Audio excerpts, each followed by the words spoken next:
পূর্বাভাস মতোই তাপমাত্রা বাড়ছে দক্ষিণবঙ্গে, সঙ্গে রয়েছে বিক্ষিপ্তভাবে ঝড় বৃষ্টি। আবহাওয়া দপ্তর বলছে আপাতত আর ভারী বৃষ্টির সম্ভাবনা নেই দক্ষিণবঙ্গে। পাশাপাশি শুক্রবারের মধ্যে 2 থেকে 4 ডিগ্রি সেলসিয়াস তাপমাত্রা চড়তে পারে। দক্ষিণবঙ্গের বিভিন্ন জেলাতে তাপমাত্রা বাড়ায় দিনের বেলায় ভ্যাপসা গরম চরমে থাকবে। বাতাসে জলীয় বাষ্প থাকার কারণে বহাল থাকবে আর্দ্রতাজনিত অস্বস্তি।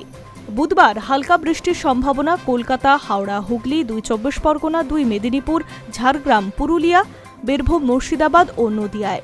শনিবার পর্যন্ত কলকাতা সহ দক্ষিণবঙ্গে বৃষ্টির সম্ভাবনা কম থাকবে। বিক্ষিপ্ত সামান্য বৃষ্টির পূর্বাভাস কোথাও কোথাও। সপ্তাহের শেষে বৃষ্টি কিছুটা বাড়তে পারে বলে পূর্বাভাস। আপাতত কলকাতা ও দক্ষিণবঙ্গের জেলাগুলিতে তাপমাত্রা স্বাভাবিকের চেয়ে বেশি থাকার সম্ভাবনা রয়েছে। দক্ষিণবঙ্গে টানা কয়েকদিন ঝড় বৃষ্টির পর এবার ধীরে ধীরে চড়বে পারদ, ফলে মে মাসের গরম বাড়বে, অস্বস্তিও বাড়বে। অন্যদিকে উত্তরবঙ্গে রয়েছে ভিন্ন পরিস্থিতি।